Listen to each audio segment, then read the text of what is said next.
Hi అండి, అందరికీ నమస్కారం అండి. Welcome to latest news updates. AP రాష్ట్ర వ్యాప్తంగా ఎవరైతే విద్యార్థులు అదేవిధంగా తల్లిదండ్రులు ఉన్నారో వారందరూ కూడా ఎంతగానో ఎదురు చూస్తున్న తల్లికి వందన పథకానికి సంబంధించి కీలక అప్డేట్స్ రిలీజ్ చేసింది ఏపీ ప్రభుత్వం. మరి స్కూల్స్ స్టార్ట్ అయ్యి 2 నెలలు అవుతున్నా కానీ ఇంతవరకు కూడా తల్లికి వందన పథకానికి సంబంధించిన డబ్బులు అనేవి ఖాతాల్లోకి జమ కాలేదు. ఈ పథకానికి సంబంధించిన డబ్బుల కోసం రాష్ట్ర వ్యాప్తంగా విద్యార్థులు అలాగే తల్లిదండ్రులు కూడా ఎంతగానో ఎదురు చూస్తున్నారు. మరి ఈ పథకం అమలవుతుందా లేదా అన్న క్వశ్చన్ కూడా వాళ్ళల్లో వచ్చేసిందనమాట. ఎట్టకేలకు ఈ యొక్క పథకానికి సంబంధించి కీలక అప్డేట్స్ రిలీజ్ చేసింది ఏపీ ప్రభుత్వం. ఈ పథకానికి సంబంధించిన డబ్బులు జూలై నెలలోనే జమ చేస్తామని చెప్పేసి స్పష్టం చేయడం అయితే జరిగిందనమాట.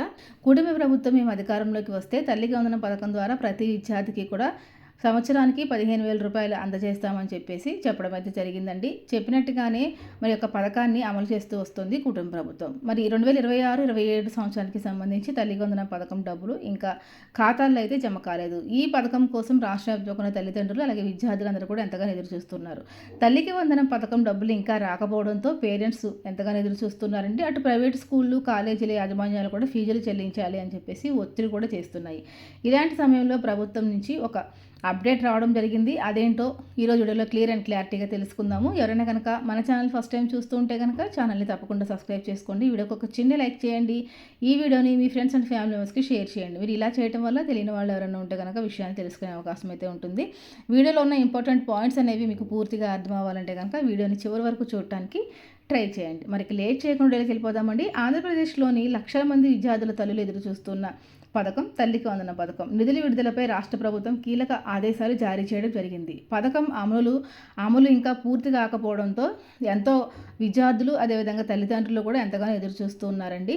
మరి ఈ యొక్క పథకం అమలులో పూర్తి పారదర్శకత పాటించాలని చెప్పి అర్హులైన లబ్ధిదారుల జాబితాను ఖచ్చితంగా రూపొందించాలని చెప్పేసి అధికారులకు ప్రభుత్వం ఆదేశాలు జారీ చేసింది. అందువల్ల ఇప్పుడు అధికారులు అర్హుల జాబితాను తయారు చేసే పనిలో ఉన్నారండి. అందువల్ల తల్లిదండ్రులు ఆ జాబితాలో తమ పేరు ఉండేలాగా చూసుకోవాలి. సచివాలయ ఉద్యోగులకు ఫోన్ చేసి తమ పేరు లిస్టులో ఉందో లేదో అని చెప్పేసి మీరు అడిగి తెలుసుకోవచ్చు. లేకపోతే కనుక ఒకవేళ ఎందుకని లేదు దానికి సంబంధించిన అప్డేట్స్ కూడా మీరు చేసుకొని సిద్ధంగా ఉండాలి. ఈ పథకం కింద 1వ తరగతి నుంచి ఇంటర్మీడియట్ వరకు చదువుతున్న ప్రతి అర్హులైన విద్యార్థికి ఏడాదికి 15,000 రూపాయల చొప్పున ఆర్థిక సహాయం అనేది అందుతుంది. ఒక కుటుంబంలో ఎంతమంది పిల్లలు ఉంటే అంతమంది పిల్లలకి ఒక సహాయం అనేది అందుతుందండి. గత ప్రభుత్వం ఇంట్లో ఒక పిల్లవాడికి మాత్రమే 2-3 పిల్లలు ఉన్నా కానీ ఒక పిల్లవాడికి మాత్రమే ఒక ప్రభుత్వ సహాయం తల్లికి వందనం సహాయం అనేది అందేది. ఇప్పుడు కూటమి ప్రభుత్వం అలా కాకుండా ఇంట్లో ఎంతమంది పిల్లలు చదువుతూ ఉంటే అంతమంది పిల్లలకు అందేలాగా ఈ యొక్క తల్లికి వందనం పథకాన్ని రూపొందించడం జరిగిందండి. అంటే మీ ఇంట్లో ఒక పిల్లవాడు ఉంటే 13,000, 2 పిల్లలు ఉంటే 26,000, అలాగా ఎంతమంది పిల్లలు ఉంటే అంతమంది పిల్లలకి కూడా ఈ యొక్క పథకం అనేది వర్తింపజేసే విధంగా దీనిపైన మార్పులు చేయడం అయితే జరిగిందనమాట. ఇందులో 13,000 రూపాయలు విద్యార్థి యొక్క తల్లి బ్యాంకు ఖాతాలో జమ చేస్తారు. మిగిలిన 2,000 రూపాయలని పాఠశాల మౌలిక వస్తువులు నిర్వహణ కోసం సంబంధిత పాఠశాల ఖాతాలోకి జమ చేయడం జరుగుతుంది. ఈ సంవత్సరం కూడా ఇలా చేసేందుకు ప్రభుత్వం రెడీ అయింది. అయితే లాస్ట్ ఇయర్ జూన్లో నిధులను విడుదల చేయగా ఈసారి ఇంకా బాగా ఆలస్యమైంది. అసలు డబ్బులు ఇస్తారో లేదో అని చెప్పేసి చాలామందికి డౌట్స్ కూడా ఉన్నాయి. ఇంతలోనే ఈ యొక్క పథకం ప్రారంభానికి ప్రభుత్వం అన్ని రకాల ఏర్పాట్లు పూర్తి చేశామని చెప్పేసి ఒక అప్డేట్ అయితే రిలీజ్ చేసిందనమాట. తల్లికి వందనం పథకానికి సంబంధించిన డబ్బులు తల్లి ఖాతాలో పడాలంటే కనుక కొన్ని నిబంధనలు తప్పనిసరిగా పాటించాలని చెప్పేసి అప్డేట్ రిలీజ్ చేయడం జరిగింది. తల్లి బ్యాంకు ఖాతాకు ఆధార్ లింక్ అయి ఉండాలండి. తప్పనిసరిగా ఈ లింకింగ్ అనేది చేసుకొని ఉండాలి. దీన్ని ఆధార్ సీడింగ్ అని చెప్పేసి అంటారన్నమాట. తర్వాత ఎన్పిసిఐ మ్యాపింగ్తో పాటు దీనికి ఎన్పిసిఐ లింకింగ్ అనేది చేసుకొని మీ బ్యాంకు ఖాతా అనేది యాక్టివ్గా ఉందా లేదా, ఈ ఎన్పిసిఐ లింకింగ్ అనేది యాక్టివ్లో ఉందా లేదా అని చెప్పేసి చూసుకోవాలి. అలాగే బ్యాంకు ఖాతాకు సంబంధించి కేవైసీ వివరాలు తాజాగా అప్డేట్ అయి ఉండాలని చెప్పేసి అధికారులు స్పష్టం చేశారు. అంటే మీరు మరొకసారి ఈ యొక్క బ్యాంకుకు సంబంధించిన కేవైసీలు కానివ్వండి మరొకసారి తాజాగా అప్డేట్ చేయించుకుని ఉండాలి. గతంలో మీరు చేయించుకుని ఉన్నా కానీ మరొకసారి మళ్ళీ చేయించుకొని అప్డేటెడ్గా ఉండాలి అని చెప్పేసి స్పష్టం చేయడం జరిగింది. ఈ ప్రక్రియలో ఏదైనా లోపం ఉంటే కనుక మీకు డబ్బులు అనేవి ఖాతాల్లోకి జమ అయ్యే అవకాశం ఉండదని చెప్పేసి హెచ్చరించడం జరిగింది. కాబట్టి ఒకసారి బ్యాంకులో అకౌంట్ సరిగా ఉందో లేదో అని చెప్పేసి ఒకసారి మీరు వెళ్ళి రీచెక్ చేసుకోవడం మంచిది. అలాగే సచివాలయ ఉద్యోగులతోనూ మాట్లాడి ఏమైనా సమస్యలు ఉంటే కనుక మీరు వెంటనే వెరిఫై చేయించుకోవాలండి. ఎందుకంటే మరి యొక్క డబ్బులు త్వరలోనే ఈ 2-3 రోజుల్లోనే రిలీజ్ అవుతాయి కాబట్టి మామూలుగా మరి దీనికి సంబంధించి అప్డేట్స్ ఏమైనా మీకు అయి ఉన్నాయా లేదా అని చెప్పేసి ఒకసారి మీరు రీచెక్ చేసుకోవాలన్నమాట. జూలై నెలలో మరి 19వ తారీఖున యొక్క పథకాన్ని అమలు చేయాలని చెప్పేసి ఏపీ ప్రభుత్వం నిర్ణయం తీసుకున్నట్టుగా తెలుస్తుందండి. నిధుల విడుదలపైన తేదీలపైన రాష్ట్ర విద్యాశాఖ మంత్రి నారా లోకేష్ కూడా స్పష్టత ఇవ్వడం జరిగింది. ఇటీవల తిరుపతి జిల్లా శ్రీకాళహస్తిలో టీడీపీ కార్యకర్తల సమావేశమైన సందర్భంగా మాట్లాడుతూ తల్లికి వందనం రెండో విడత నిధులపైన జూలై 16, 17, 18, 19 తేదీల్లో లబ్ధిదారుల ఖాతాల్లోకి డబ్బులు జమ అవుతాయని చెప్పేసి ఆయన ప్రకటించడం జరిగింది. కాబట్టి ఇవాళ జూన్ 13వ తారీఖు వచ్చేసింది కాబట్టి జాబితాలో మీ పేరు ఉందా లేదా అని చెప్పి చెక్ చేసుకోవడానికి మీకు మరొక 2 రోజుల టైం మాత్రమే ఉంది. ఈలోగా మీరు ఈ పనులన్నీ పూర్తి చేసుకుని సిద్ధంగా ఉండడం మంచిదండి. ఒకవేళ మీ పేరు లేకపోయినా కానీ మీరు టెన్షన్ పడక్కర్లేదు. వెంటనే పేరు నమోదు చేయించుకొని కూడా మీరు ఈ యొక్క తల్లి వందనం పథకం ద్వారా డబ్బులు పొందవచ్చు. అప్పుడు కొద్దిగా లేట్ అవ్వచ్చు. అలా అవ్వకుండా ముందే అన్నీ మీరు చేసుకుని సిద్ధంగా ఉంటే కనుక డబ్బులు మీకు ఎలాంటి ఇబ్బంది లేకుండా ఖాతాలోకి జమ అవుతాయి.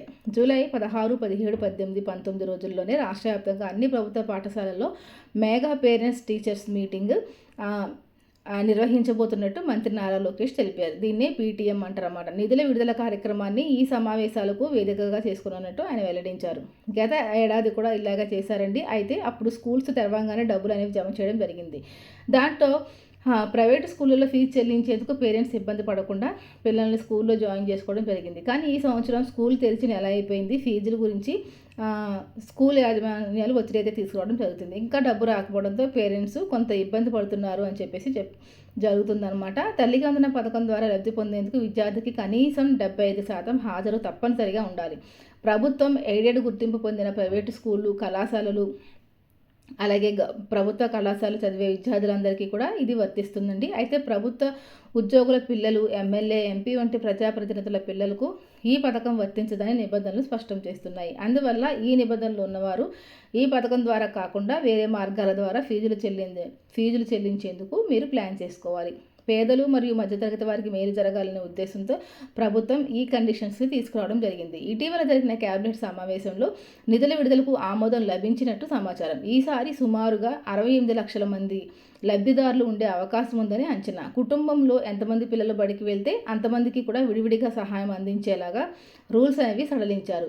ఇది గత విధానానికి భిన్నమైన కీలక మార్పు అని చెప్పుకోవచ్చండి. అందువల్ల తల్లిదండ్రులు తమకు ఉన్న పిల్లలందరికీ అంటే 1వ తరగతి నుంచి ఇంటర్ వరకు చదివే పిల్లలు ఎంతమంది ఉంటే అంతమందికి కూడా ఈ యొక్క పథకం అనేది వర్తిస్తుంది. జూలై 18 తర్వాత మీకు డబ్బులు వచ్చాయో రాలేదో అని చెప్పేసి మీరు చెక్ చేసుకోవాల్సి ఉంటుంది. ఏ పిల్లలకైనా కనుక డబ్బు రాకపోతే వెంటనే సచివాలయ ఉద్యోగులను మీరు సంప్రదించవచ్చు. వారికి ఏమైనా సమస్యలు ఉంటే కనుక మీకు వెంటనే సరిచేయడం అయితే జరుగుతుంది. అర్హుల తుది జాబితాను గ్రామ, వార్డు సచివాలయాల్లో ఉంచబోతున్నారండి. తల్లిదండ్రులు తమ పేర్లను జాబితాలో ఉన్నాయో లేదో అని చెప్పేసి మీరు నేరుగా సచివాలయాల వద్దకు వెళ్ళి చెక్ చేసుకోవచ్చు. మీ ఆధార్ నెంబర్తో ఆన్లైన్లోనూ స్టేటస్ చెక్ చేసుకోవచ్చండి. ఆధార్ సీడింగ్, ఎన్పిసిఎల్ లింకింగ్ లోపాలు ఉంటే వెంటనే బ్యాంకు శాఖను సంప్రదించి మీరు సరి చేసుకోవాలని చెప్పేసి అధికారులు చెప్పడం అయితే జరిగింది. సోమవారం నుంచి మరి స్కూల్స్ అనేవి ఓపెన్ అవుతాయి కాబట్టి ఎట్టి పరిస్థితుల్లో అర్హులైన తల్లిదండ్రులు ఈసారి డబ్బు పొంది తమ పిల్లలకు నాణ్యమైన చదువు అందించాలని చెప్పి ప్రభుత్వం కోరుకుంటోంది. కాబట్టి ఎక్కడ ఎలాంటి ఇబ్బంది లేకుండా ఉండాలంటే కనుక నేను చెప్పినట్టు వీడియోలో ఉన్న ప్రతి అప్డేట్ కూడా మీరు చేసుకొని సిద్ధంగా ఉండండి. దీంతో పాటుగా విద్యార్థి యొక్క ఆధార్ కార్డ్ అప్డేటెడ్గా ఉండాలి. తల్లి యొక్క ఆధార్ కార్డు కూడా అప్డేటెడ్గా ఉండాలి. బ్యాంకుకి ఆధార్ సీడింగ్తో పాటు మీ యొక్క వాడుకలో ఉన్న ఫోన్ నెంబర్ను కూడా లింకింగ్ చేసుకోండి. ఇవన్నీ చేసుకుని మీరు సిద్ధంగా ఉంటే మీకు ఈ జూలై నెలలో డబ్బులు అనేవి ఖాతాలోకి జమ అవుతాయి అన్నమాట. దీంతో పాటుగా విద్యార్థులందరికీ కూడా విద్యార్థి మిత్ర కిట్ను కూడా పంపిణీ చేయబోతోంది ఏపీలో కూటమి ప్రభుత్వం. మరొక మంచి విడత మళ్ళీ కలుసుకుందామండి. అంతవరకు సెలవు. నమస్తే.